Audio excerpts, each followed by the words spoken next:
Thank you. Thank you for coming out. This is more than I expected, but less than I feared. So that's good. So, to begin, magic no longer holds the place of respectability that it once did. And this is probably news to you. Not that magic has fallen from its illustrious position, that is, but that it ever occupied a place of respectability in the first place. Yet even this notion of respectability is tricky, as is the term magic. So I should back up a bit and talk a little bit about what magic or its respectability has to do with this colloquium.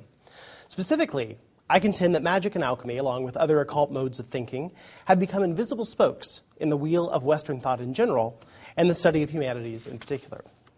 I say invisible as opposed to absent because I believe these spokes are still in place. The wheel certainly couldn't turn without them. While terms like alchemy and astrology are relatively straightforward, describing what alchemists and astrologers did in terms they themselves would have understood, magic is much more slippery. Meaning is determined by so many factors that, as D.P. Walker noted, magic would often dissolve into something else: music, poetry, Orthodox Christianity, unorthodox Christianity. Magic was always on the point of turning into art, science, practical psychology, or above all, religion. In short, magic was whatever one wanted it to be. Until the so-called scientific revolution, scholars in the West regarded magic as the only truly universal system. Granted, they rarely called it magic. Often they called it theology, or philosophy, or later psychotheologia, a primordial wisdom inherent in creation, but lost to humanity through the fall of Adam and subsequent ages of sin. For many in medieval Europe, however, all magic was illegal, if not downright demonic. There was no nuance. This has created interpretive obstacles down to the present, wherein magic's overall illegality in the ancient world contributed to its poor reputation in the minds of subsequent historians, even though magic's practitioners were usually not trying to go against the law or even the church. Magic and its association with divination carried its negative connotations from the ancient world through to the 13th century, when writers began to see magic as an alternative to a demonic form. The term came to be used for operative functions such as healing as much as for divination. Other writers, especially theologians, began to make similar distinctions, though many wrote of occult forces and left out the word magic altogether, natural or otherwise. In discourses from the late ancient through the early modern periods, however, the meaning of the terms like magic and witchcraft are usually only discernible in context. One group's holy man is another group's magician. What I do is miracle, what you do is magic, or witchcraft, or sorcery. As David Chittister observes, the very definition of religion as legitimate access to superhuman power depended upon its opposition to other forms of access alleged to be nothing more than illegitimate superstition. Modern historians continue to live with this dilemma contained in that opposition. There is no substantial difference between what are called miracles and what we call magic. Rather, the distinction implies a religious judgment, holding that some exercises of superhuman power are legitimate and others are illegitimate. In the context of any religious community, the distinction between religion and magic depends upon the essentially religious discrimination between our real miracles and their fraudulent, deceptive, and illicit practices of magic.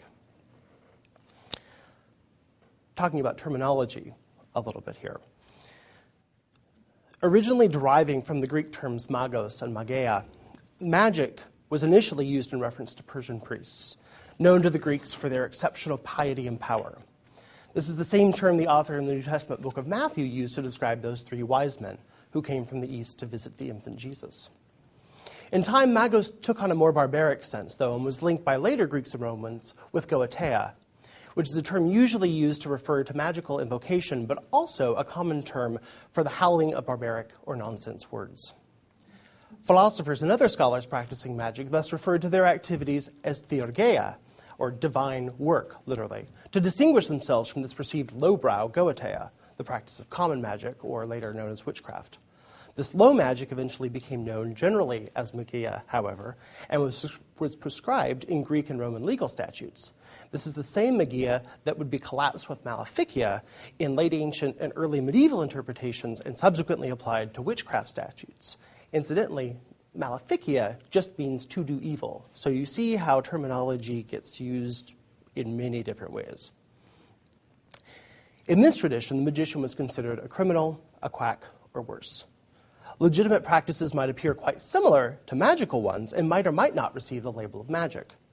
As late as Roger Bacon in the 13th century, scholars tended to hold the position that if a practice is licit, it is not magic. If it is illicit and has to do with the misuse of knowledge, it is magic. To be licit and magical required a change in both the definitions of magic and licit.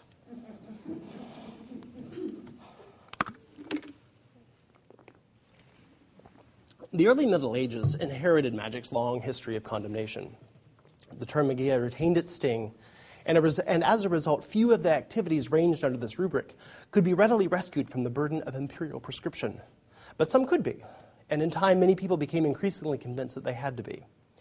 Magic was real and threatening in the eyes of many people, and calls for the death and destruction of all practitioners was still not uncommon. Nevertheless, whether from some memory of the Persian magi or awareness of Jesus as a kind of magician, the link between priest and magician began to confer potential legitimacy on the practice of magic, as did the fact that what these early modern magicians were doing was something very different from just kind of witchcraft, evil, casting spells. The questions that remained were who or what would determine which of those magical forces might be legitimate, and who exactly could legitimately invoke those forces. The things that do emerge clearly from the surviving text were that in the place of magic, as with alchemy, the holiness and spiritual purity of the practitioner was paramount. This was no mere grasp for demonic power. The goal for most real magicians was the divine vision, which effectively allowed one to experience the mind of God here and now on earth. I'll go into that more in a moment. While a thorough examination of the etymologies of magic, witchcraft, and alchemy could easily overtake this presentation, I won't dwell on them too much longer. I will, however, strive to use these terms as the people I study would have used and understood them. The definition of these terms has always been contentious, and it may not be possible to completely rehabilitate the term magic for use in contemporary historical discourse. One of the many conceptual hurdles set up by the scientific revolution and then the Enlightenment was redefining the terms of reality altogether. Before this, the world could roughly be divided up into three realms: the natural, the supernatural, and the unnatural. Everyday things that people understood, trees, birds, flying, these were natural. They just happened. Things like miracles and so forth were things that God controlled, and they were supernatural. And then the weird stuff, everything else, was unnatural. But this doesn't necessarily mean that God wasn't involved, or even that it was evil, just that it was different. So if a tree was natural, a clock or a projectile fired from a cannon was unnatural, because clocks don't appear in nature, and cannonballs don't fly on their own. However, it may seem if you're the one on the receiving end. A calf with two heads, or similar mutations, were also unnatural, because they went against the perfect universe that God supposedly created. There was not an option for a mutation or a less than perfect. Things were either right or they were wrong. They were unnatural. Even something like gravity was considered unnatural because this was effectively a force acting on another object across space, and you couldn't see it. That's weird. Magic, too, fell under this realm of unnatural, as did medicine and many other things. But they were also sometimes supernatural. And we'll be talking about that in a little bit, too. With the onset of the scientific revolution, scholars started reclassifying things as either real or unreal, according to these laws that they were coming up with. So, unnatural things like two-headed calves got to stay, right? They're real. They're weird, but they're real. And they're kind of rare.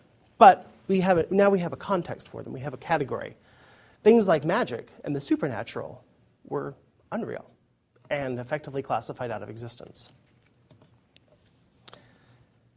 And yet,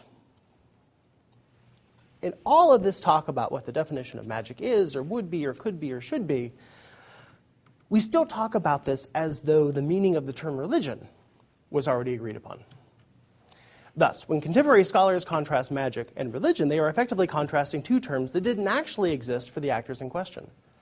In fact, not even scholars made such contrasts until the early 19th century in the launch of James Frazer's magnum opus, The Golden Bough. Medieval and early modern churchmen never claimed that Orthodox Christians, for instance, did not practice magic. They claimed that Orthodox Christians didn't use incantations or other wicked, curious arts. And this is the key distinction. It's not a case of magic versus religion. It's a case of orthodoxy, or normative religious practice, versus heterodoxy, or non-normative religious practice.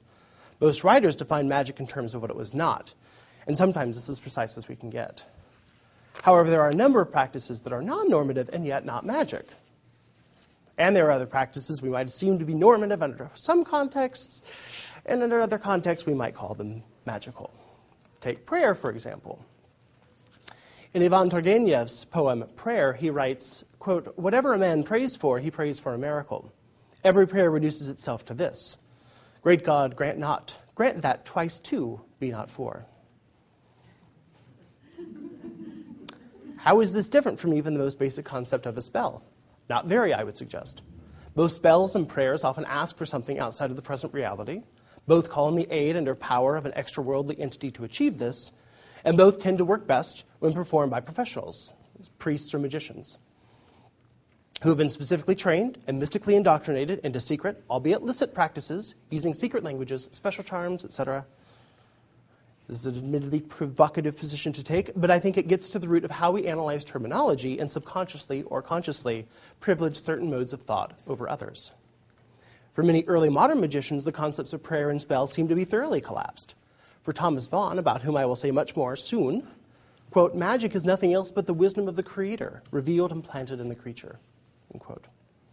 Magic was explicitly theological and orthodox for Vaughan, and he was not unique. In failing to comprehend this, historians, theologians, and religious studies scholars compromise the understanding of not only early modern magic, but also early modern religion and early modern culture in general.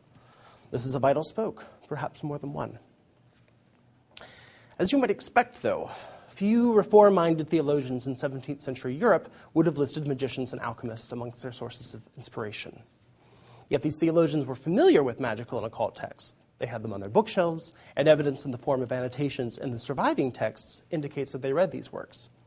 In my research, I demonstrate the common intellectual heritage of theologians and magicians and draw out the connections between theological and magical writings in the early modern period. More specifically, I study the writings of Thomas Vaughan, an Anglican priest and practicing alchemist and magician who was active in the decades during and after the English Civil War, a period in which politicians, philosophers, and theologians called for universal reform. Vaughan, known to most of his readers as Eugenius Philalethes, the well-born lover of truth. Everybody took a cool name back then. You had to. Vaughan was born around 1621 in Newton, in Wales. He went to Jesus College, Oxford, where all the Welsh guys went. He was ordained to the priesthood in 1645 and assumed the rectory of St. Bridget's in Newton, his home parish. Vaughan's alchemical writings and theological beliefs reflect the degree to which science, religion, and magic interacted and presented ideas for reform. He called it magical theology. Just as early modern developments in the new science influenced reforms in early modern theology, so did magic and occult philosophies have similar and equally influential interactions with theology. Unfortunately, due to his support of King Charles I during the Civil War, Vaughan was formally evicted from his parish in 1650. He returned to Oxford and took up full-time research into natural magic, alchemy, and theology. Vaughan became very interested in the universal reform movement associated with Samuel Hartlib and a number of English and continental scholars. He allied himself with a magical branch of reform associated with the late 15th century magician Marsilio Ficino and 16th century magician and alchemist Heinrich Cornelius Agrippa. Vaughan hoped to restore peace and religious unity through the Prisca Theologia of Magic, that original kind of pre-Adamic knowledge. Vaughan understood creation as a kind of alchemical process. This implied yet another turn from much of the theology of his day in the form of a complete rejection of the tenet of creatio ex nihilo, which is the creation from nothing, the belief that God created everything, nothing there. Always been a big debate in Christianity. For creation, though, to be the work of transmutation implied pre-existent materials, which worked just fine for Vaughan, who noted, to think that God creates anything ex nihilo in the work of generation is pure metaphysical whimsy. Yet these pre-existent materials do not necessarily imply a non-divine or non-spiritual component in the universe. In the course of correcting what he perceived to be scholastic errors concerning motion and what impels movement in bodies, Vaughan concluded that there was, in fact, a principle that animated everything, the anima mundi, or the universal spirit of nature. For Vaughan, the anima mundi was the means by which the divine interacted with and acted in and on the world, imparting not only physical form, but knowledge via revelation and even instinct to all creatures. Although the distinction is subtle, Vaughan tried to show that all creation was divine, but was not God per se. This kind of proto-panentheism fits logically amidst Vaughan's other Neoplatonic influences. Although Vaughan does not seem to have been tempted by classic Platonism, Plotinus' understanding of the physical world as an emanation of the one, but not separate from the one, likely informed Vaughan's theory of how the divine interacted with creation. Vaughan explained, quote, "Nature is phoneto theo, the voice of God, not a mere sound or command, but a substantial active breath, proceeding from the Creator and penetrating all things," end quote. This perspective ultimately proves essential to understanding every aspect of Vaughan's thought. That the divine breath penetrated all things meant that all things were intrinsically good and worthy of study, if not outright reverence. In Vaughan's view, God remained active in this creation, employing, quote, himself in a perpetual coction, and this not only to generate, but to preserve that which hath been generated, end quote. The language of coction is explicitly alchemical, and the significance of it for Vaughan's theology was that, like an alchemist overseeing the progress of an experiment, which required not only technical skill, but faith for the outcome, God was constantly overseeing creation, even intervening at times to ensure the proper results. Accordingly, Vaughan addressed the active theomagus, the worker of this magical theology, quote, "Thou hast resolved with thyself to be a cooperator with the Spirit of the living God, and to minister to him in his work of generation," end quote. This is a particularly radical statement, that God could conceivably use and even require the efforts of humans to redeem creation. This deviated substantially from the notion that humans could not will or effect any good apart from the Spirit working in them. Vaughan believed that God was calling him and others to assist in the redemption of the world through magic. Vaughan understood the greater act of creation as a form of transmutation in the greater act of salvation as a form of transmutation as well. Specifically, he wrote, "In a word, salvation is itself nothing else but transmutation. That is, the means to humanity's restoration were contained within humans themselves." Vaughan did not intend this statement in a metaphorical manner. The individual human would be completely changed through the transmutation of salvation. The potential for lived redemption in this existence seems to have been a possibility for Vaughan, even though he never pointed to its realization. He never claimed to have been transmutated. Although his wife was, and that's a whole other... In a sense, Vaughan was transmutating salvation itself. Fallen souls were no longer salvaged from the wreckage of creation, but were instead incorporated into the sediment of the ongoing transmutation of the universe. One of the most important things to recognize in this discussion is how truly alien this world is from ours. You may have heard it said that the past is a foreign country, but that doesn't quite hit it. This belief in and practice of magic in the early modern period cannot be explained away as ignorance or superstition any more than can the conclusions of contemporary astrophysics. Why? Well, like any other form of human knowledge, these are the results of an artificial structure, developed by scholars to frame questions about things that exist within this structure. There's nothing wrong with this, but it's important for us to recognize the limitations. History has countless limitations, and perhaps the one most relevant to this study is the frequent mistake of correlating history with evolution or progress. This is a relatively new perspective, but thanks to the interpreters of the scientific revolution, but one that dominates many narratives today. Things are always getting better. Computers are getting faster, cars are getting safer, people are living longer. This is all viewed as an implicit improvement on the past, which by default must have been slower, more dangerous, and more deadly. For other contemporary observers, the fact that many societies are becoming more secular is also a sign of progress. And so, when faced with a worldview that takes for granted the means to employ angels and demons and ritual workings, to talk with divine powers and discern the mind of God, it's no wonder that this seems hopelessly backward, because of course none of these things could be real. Now, I'm not here to convince you that magic and alchemy and astrology were or are real, even though they were and are.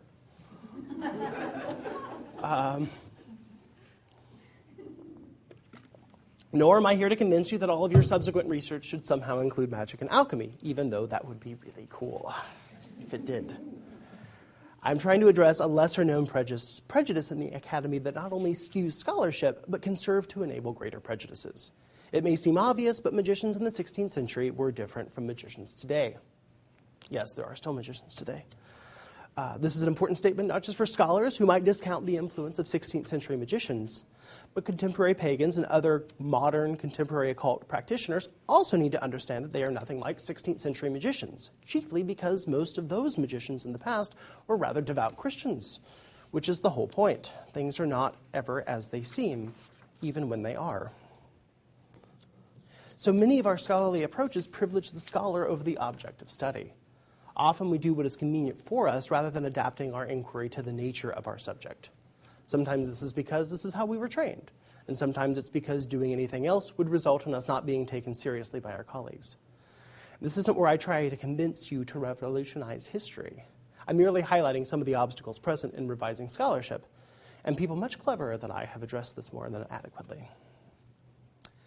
Over the past 50 years or so, historians of science have done an admirable job of integrating the history of magic and alchemy into their histories of the emerging new science of the early modern period. Indeed, the majority of early modern scholars did not distinguish between theology and science at all. All branches of learning existed to facilitate one's greater understanding of God and his creation. Theology was truly still the queen of the sciences.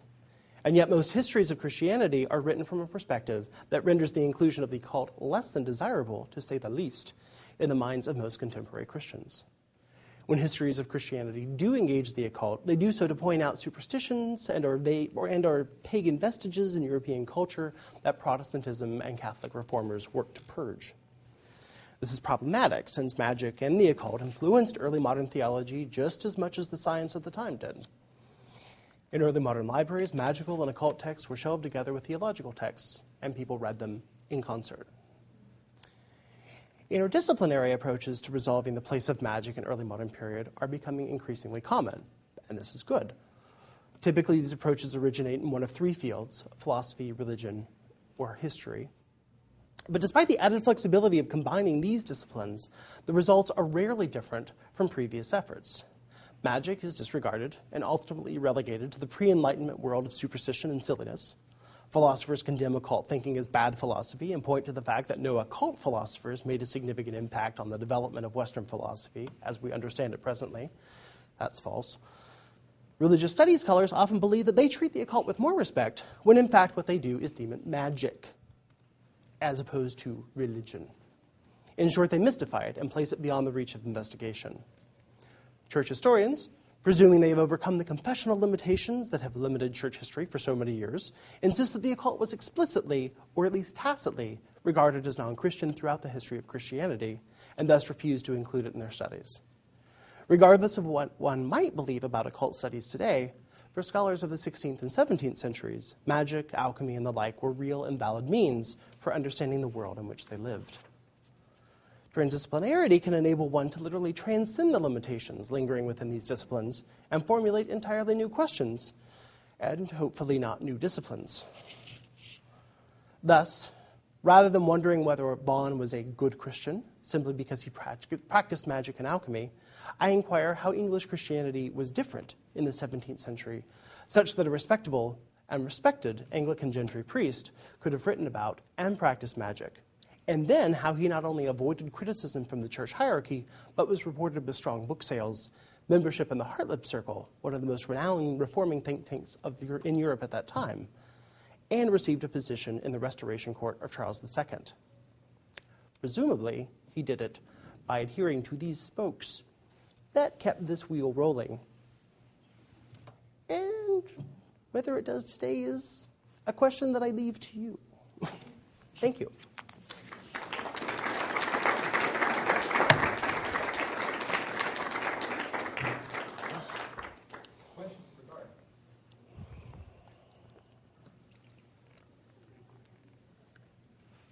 I'll go ahead and throw a question out. To what extent is this practice of the occult different than Gnosticism, which would have been hidden knowledge? Right. Earlier period, in my mind, Oh, absolutely. No, and there is a lot of overlap, and certainly a lot of the things that these people were reading, especially the Corpus Hermeticum, the Hermetic text, are effectively Gnostic texts. I think the difference is, particularly for the early modern period, is that this is systematized. There are textbooks, effectively, that show you how to do this, and there are steps. And not that there aren't in Gnosticism, but it's more of a initiatory sort of thing in those cases, typically, much more akin to the mystery religions. And I think while you've got magicians who are really attracted to that, at the same time, they're trying to establish legitimacy as well. So they want to be seen as,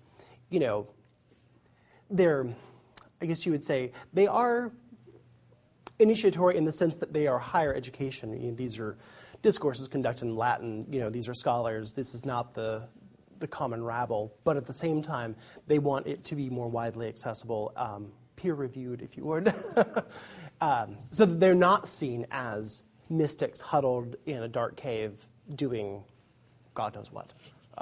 Yeah. See, in here. It seems to me that maybe the different ways that monsters have been talked about over the span of centuries might be another way to talk about the evolution in magical thinking. So I don't know if you can talk at all about different ways that monsters have been interpreted. Like I'm thinking about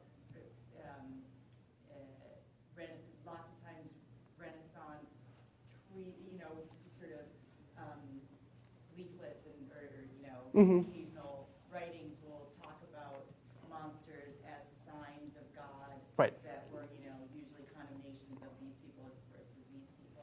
Exactly. No, absolutely. Yeah, and that's kind of where I was talking a little bit with the two-headed calf, right, which would have been a monster and which would have been a sign of. Right. And you made a sort of a nod to the idea that it was maybe unnatural, but also maybe miraculous. Right. And I think, you're totally right. That's part of what is changing in the thinking of how we regard monsters is affecting how we think about these types of things. These are, to what extent, this kind of moving away from the natural or unnatural to the real or unreal, is kind of is looking for documentation, right? This is partially based in experimental science. Can you replicate this experiment? Most magical spells you can.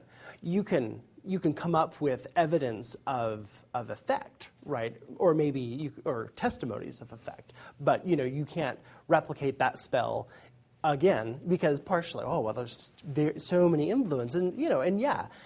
This is kind of like, the same changes you're going to see in medicine as well. How do you do medicine? Like, you have to do it on the 13th, after, the 13th day after the full moon. You have to make sure it's not raining, no, that can't be it. We're thinking about this differently now. You do this, and then you do this, and this always works, And so I think it's, it's a shift in thinking, and monsters are still titillating and exciting, right? But they don't mean the end of the world anymore. And, which is probably good. Right. Yeah.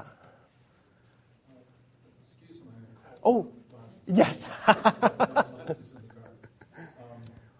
was in graduate school, it's the same graduate school as you. Yes, no, and I have not responded to your email. I apologize. I read a book. I don't remember too much about it, but it was, I think, by Norton Smith, Jesus the Magician. Yes. If you are familiar with that, or maybe similar, books of that sort of articles, can you comment on the case for Jesus as a magician? I think it's one of those things that I love the idea. It's very it's controversial because magic is not religion, right? Which is exactly where this is all going today. And that and much of the writing during the kind of period right after Jesus, he's totally a magician. He's doing what all the magicians did. He's going around, he's healing people. He's transforming water into wine. He's exorcising. Exorcising was a big thing, very important. You always needed somebody around to do some exorcisms. These are very recognizable acts in the ancient world that are magical. And And by magic, just kind of like what I was saying with the breakdown of the, spells and prayers. You're calling on a higher power to work through you to do something. You have been specially chosen or trained to do it. Whether or not it works is usually based on how pure you are. But yeah, I think that's also what makes people so nervous, right? Is that what does that mean then? Can anyone access this power? Can you access it illegitimately? Can you access other forms of power? This notion, is there kind of almost like a inner planetary power network that you can plug in and get angels or demons or but no, I think this is one of those things that, and people even in the 16th century are talking about it. And Vaughan himself talks about Jesus is the preeminent magician. He's the example that we're following. So we're not necessarily going out and trying to conjure spirits to help us find treasure. We are looking to utilize this holy magic to heal the world, to save the world. And, part of that would be, feeding the hungry, maybe not walking on water. But, these are all things that, exhibit the power of the magician. Is that kind of it? That's really fine. I'm wondering if anywhere in the history of theology, those on the edge pointed to the fact that three magicians came and adored the Christ child. Exactly. Well, and that's absolutely no. And whether or not the Mathean community was dealing with a different sort of kind of validation, the East those were where the really cool people came from. If you were in the ancient Near East, I mean, Brahmins and they were so cool and they were so much holier than we are, and they really know their spells really work. And which is why you go east into the desert for a while, like Jesus did. Nonetheless, this was a marker, right? That these three guys, these three powerful magicians from the east, came and said, "This is a holy, holy child." That's kind of a stamp of approval in the ancient world, and it's not a coincidence that the writer chose in the Greek magi, this magos. It doesn't say wise men, actually. That's how it got translated, because later on, three magicians from the east, that sounds sketchy. How about wise men? So, yeah. Yeah. I'm curious about your story. How did you come to find yourself drawn into this study, which is fascinating? I have a predilection for studying underdogs in history, which is kind of and also things that people haven't done so much of. No, I was doing a lot of history of science, and I was in a religion program, but I was doing a lot of history of science. One of my advisors, and one of my dissertation advisors actually, is that's her thing, and had done a lot on alchemy, and so I'd been reading with her a lot and thinking, okay, this is very, very interesting, and kind of like I was saying, tracing this. Okay, history of science, okay, they've got it, alchemy to chemistry, very interesting. And then thinking, okay, but wait a minute. All of these same people were doing theology, too, at the same time. These, Boyle and Newton, all these guys, and then you read a couple of other things, and I think probably where it broke for me was reading a lot about Newton, who did most of his experiments actually to inform his alchemy. That was his real driving interest, and everything else was to inform that. Which is kind of interesting. So I think that was what started Newton very, very devout as well. Lots of theological stuff going on in Newton's science because it's ultimately alchemy. And so I think starting to think about that in the course of the Reformation and what lots of things have been said about the Reformation and what hasn't been said, and maybe that there are people trying to reform the world and reform the church through and I think what they would have said in a lot of cases is that they are reviving this ancient practice, that this magic is kind of closer to what was going on in the early church, and that, which is a common Reformation call. So all of these things coming together, I thought that's a really interesting story that no one's really telling, and it's and as I've studied it, I've realized because it's really hard to tell. Because no one will claim it. My guy never mentions a single theologian in all of his writings. He's just, and he's not plucking these ideas out of thin air. He's getting them from people, but who's he getting them from? He won't say. And because it's these kind of the dodgy reputation that all of these practices have. They're very fringe. They're respectable in in educated company, but you can't talk about it too widely. Yeah, that's kind of the weird-shaped nutshell of my. Is there anything on the horizon that's next that's piqued your interest recently that relates to this? I think what I need to do. What this guy Vaughn was tapped into a number of different networks, and that's one of the things that has been. And I'm not the first person to look at these, but they are again hard to track down. Because they were kind of ephemeral. They were like book groups, basically. But towards the end of his life, he lived in a community with these guys, and they worked together with their wives, in fact, and it was this very egalitarian notion of this belief that, and of course it's playing on because women are simpler, right, and purer. They could be holier. So they're good, a good angle for divine revelation, But there's something. Some of the people in these groups are pretty prominent, and so I would like to. That's what I'm really hoping to figure more out, because then I feel like I could get a better portrait of Vaughn himself from these external folks.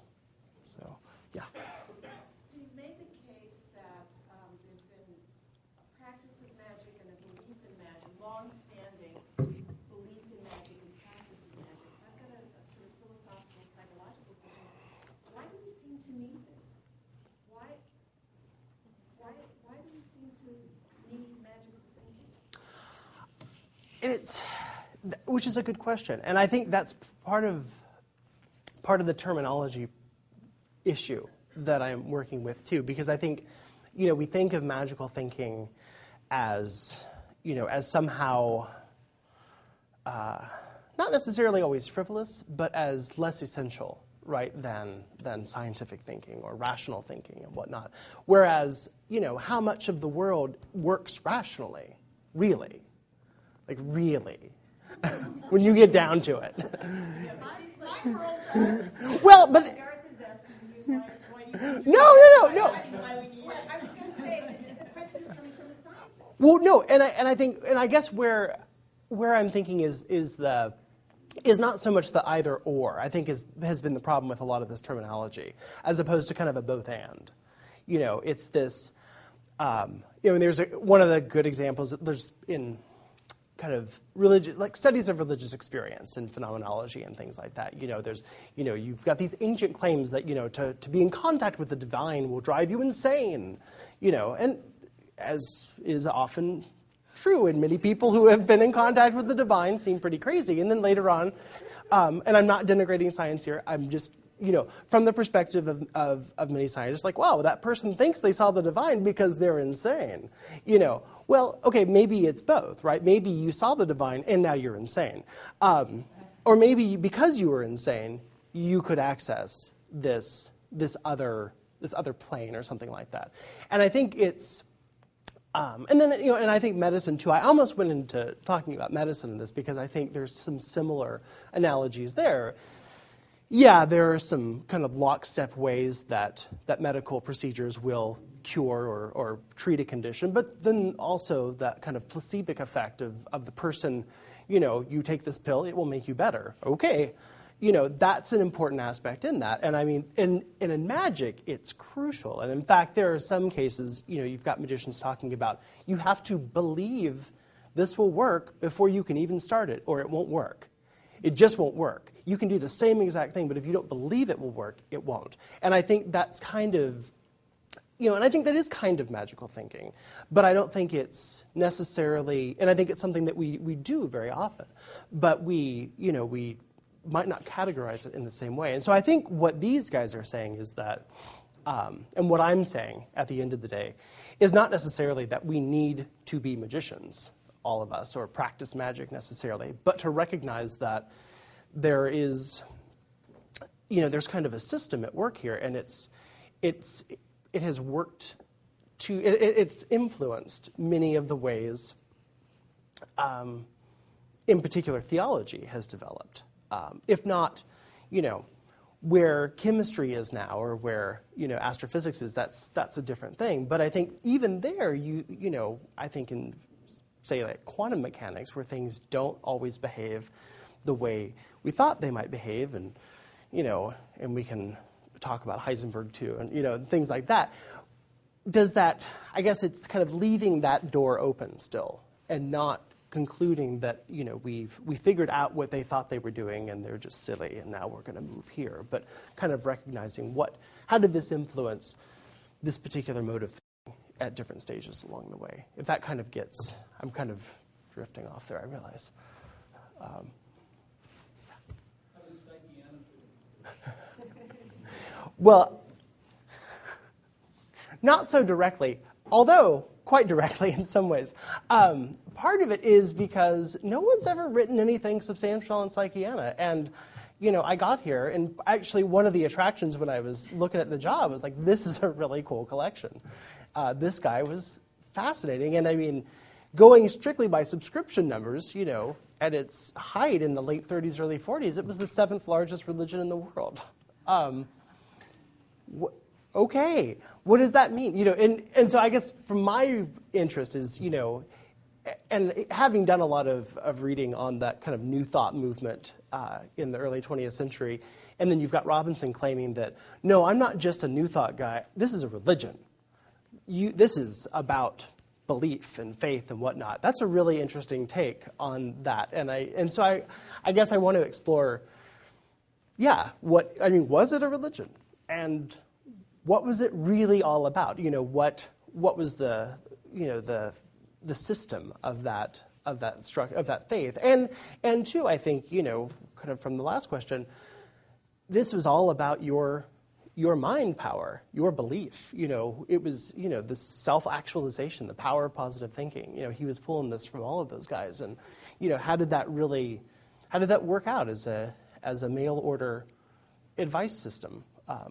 So it's some of the same interest, and but not having to travel anywhere to do the research. It's all right here. One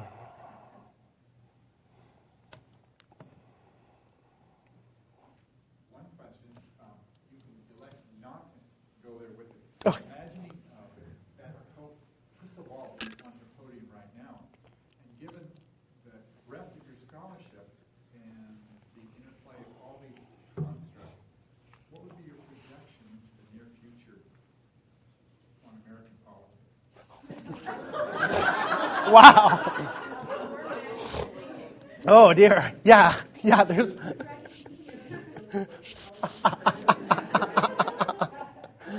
Oh wow. Gosh, I try not to think about that much at all. But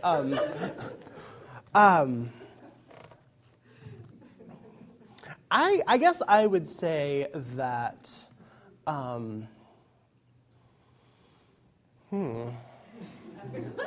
Where would I go with that? I think the one thing that has afflicted, I'll say as a preface, the one thing that's afflicted the reputation of magic, I think, worse than almost anything else, are charlatans, right? And people who don't really know what they're doing. And this has always been a common problem. It's not unique to today, but. And I think there's a lot of magical thinking in political discourse right now, and I won't name names or parties. But what I do see in, say, someone like Bond or some of these other guys who really tried to systematize and kind of nail this stuff down is that, the crap kind of falls away. And I would like to think that similar things would happen in and I wouldn't even call, I mean, I use that term magical thinking derogatorily in this moment, but I would call it even wishful thinking. I think, magical thinking can be powerful if it is, and legitimate if it is done in a proper context, I think. But I do think that, I think the truth will win out, I guess, is the true system, the true machinations, and that's my hope.